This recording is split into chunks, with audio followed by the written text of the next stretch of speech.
Just a few months ago, I was in the same spot leaving my local dealer power lodge here in Southwest Florida. I bought a 2024 Yamaha MT-09 for lots of different reasons. It's an amazing bike. It just wasn't the right bike for me. It didn't sing to my heart. And when I saw this ZX-4RR small bore 4 and 40th anniversary livery and decoration, I had to have it. And this is our first maiden voyage on this motorcycle, 399cc inline 4. Stock, it's only about 55 horsepower, but it makes, and once I get it ECU flashed it to similar markets like in Australia or Great Britain, they get about 78 horsepower, and I'll be getting this on the bike very soon, as well as tidying this up, get a nice pipe on it, all that stuff.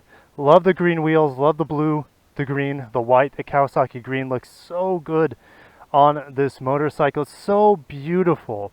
And that's the thing with the MT-09. Yes, it's beautiful in its own ways, but it is such a brutal type of beautiful. This thing is so refined, and I can tell you the build quality here is better than the MT-09. The MT-09 was built in Japan. This is built, I believe, in Malaysia. And the build quality here, the quality of components just feels a lot better and nicer and tighter fitting compared to that MT-09. Like, this seat doesn't move at all, and on the seat on the MT-09, for example, just kind of like rattled about. The switch gear, the handles, everything feels very, very premium. And this bike is not a cheap bike, even though it's small displacement, low horsepower compared to other things in the American market. This MSRP, I think, was around 10 grand. There was a discount right now, and it was around 9,300 bucks with some discounts as well as a rebate. So deals are going to be had, but like the black ZX-4RR doesn't look that great to me. The green and the black doesn't look that good to me. This is just, it reminds me of the bikes in the 90s and the 80s. This 40th anniversary edition, just absolutely beautiful. And unlike the non-40th anniversary, we do have this gray frame, but I thought it was kind of just a base silver, but look at the sparkle in it. Absolutely beautiful motorcycle that is just screaming, and well, it is a screamer, a high revving up to 16,000 RPM. Watch my initial impressions on one of my followers' bike. Colin, thanks for letting me ride your ZX-4RR because, well, for better or for worse, I had to buy a new motorcycle and get rid of the MT-09 and take a loss on it. But let's throw a leg over, and yes, it has ram air, so as you go faster on this motorcycle, it will pull more horsepower. And listen to her purr. Look at that, just instant, just maybe a millimeter or two of play, and the engine is just ready to go. So let's put the visor down. And we do have adjustable clutch and adjustable brake, which I need to play with when I get it home. I'm not going to do it right now, but I do want these levers closer to my hands. And yes, this maiden voyage, it just feels so much better on this bike than did the MT-09. The MT-09, gosh, this thing is, I'm in sport mode, and maybe that has something to do with it, but a lot of people say this bike, just doesn't have the torque. This thing, if you give it too much throttle right off the get-go, it's going to throw you back a little bit, despite being a low displacement 4. Has a quick shifter. Just buttery smooth. Oh yeah. Just so good. So smooth. And the riding position is very comfortable to me. The seat is much more comfortable than the MT-09's was, even though I put in a nice aftermarket upholstery. On that seat. This mirror is tight. There we go. Oh.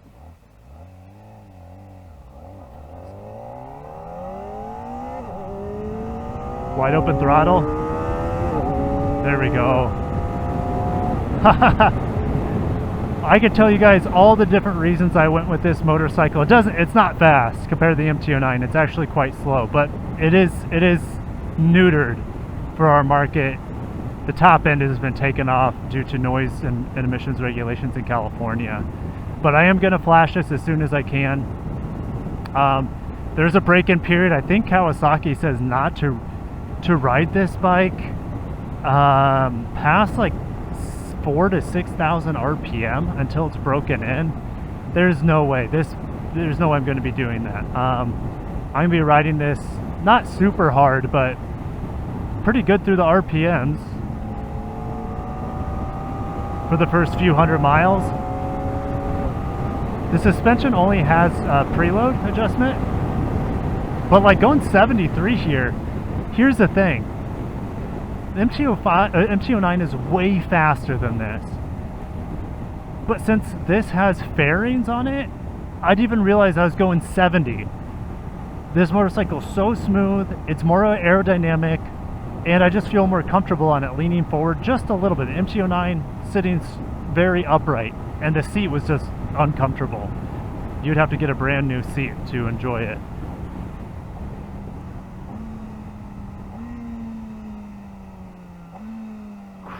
I think this quick shifter is smoother than the MT-09s. I mean, they're both actually really good quick shifters. Little IS convertible over there, followed by a little hopped up Golf. Oh, just the induction noise on this is beautiful.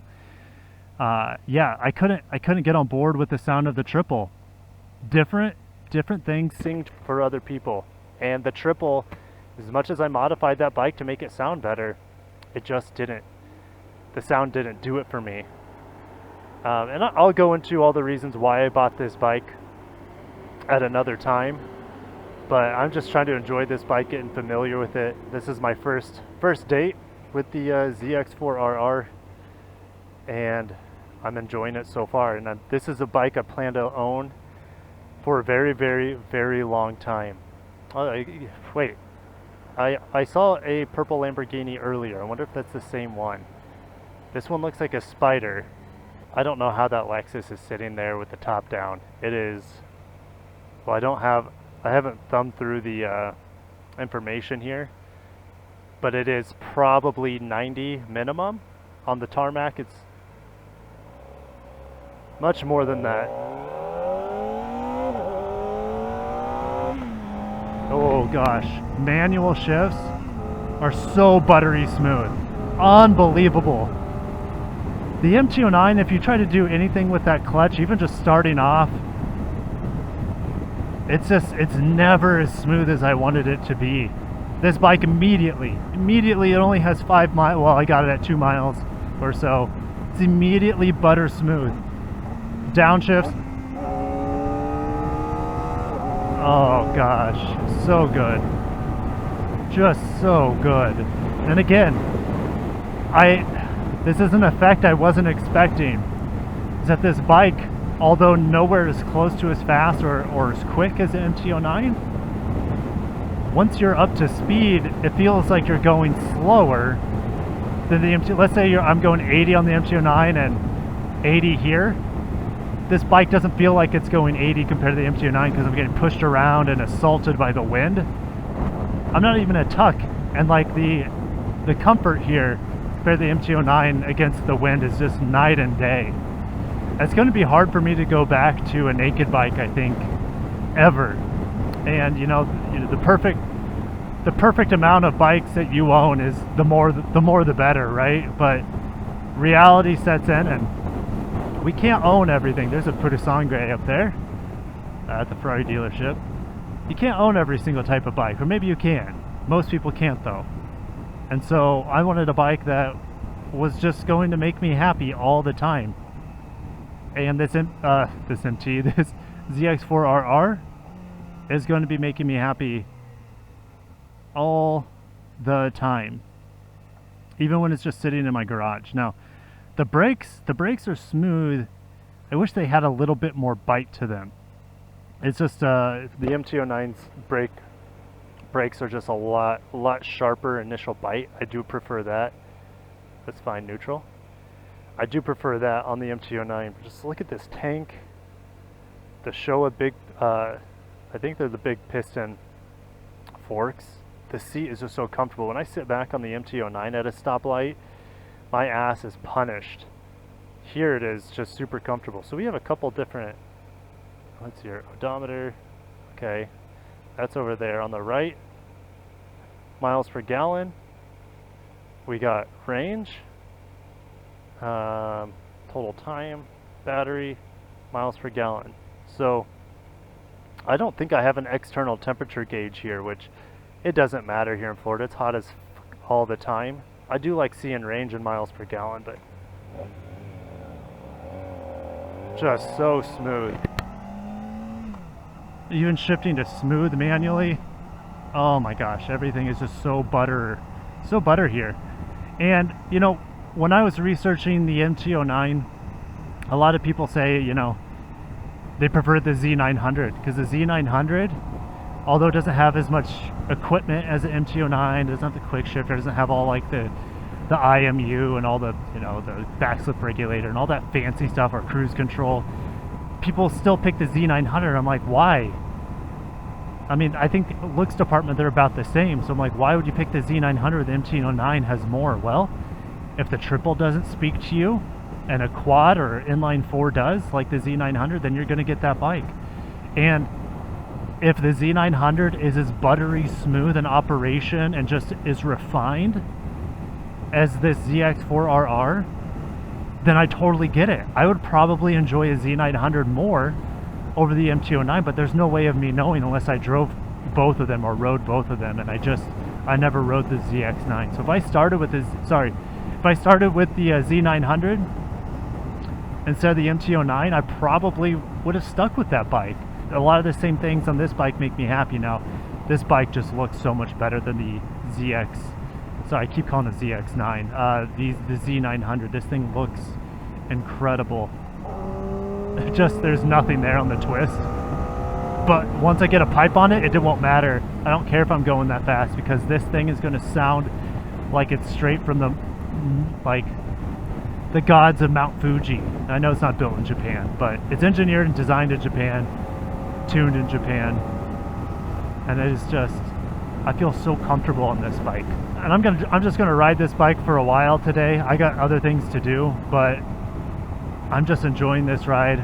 There's so many topics going through my head to talk about this motorcycle. Why I picked it, why it's a terrible buy in some instances, you know, 5 things I hate about it, 5 things I love about it, why it's a perfect bike for the streets.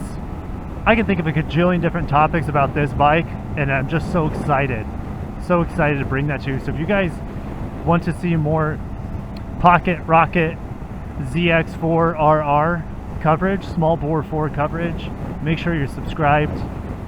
I can't wait to start modifying it. I mean, that's half the fun on a motorcycle, to me anyways, is just customizing it to your own desires. And this bike, oh my gosh. It's a bit emotional. I've always dreamt of owning a 4-cylinder bike. And I know it's not, on paper, it's not like the most amazing thing. But yeah, I'll have to save those topics for another day on the ZX-4RR. Thank you guys for watching, and I'll see you in the next moto vlog on this motorcycle. Peace out.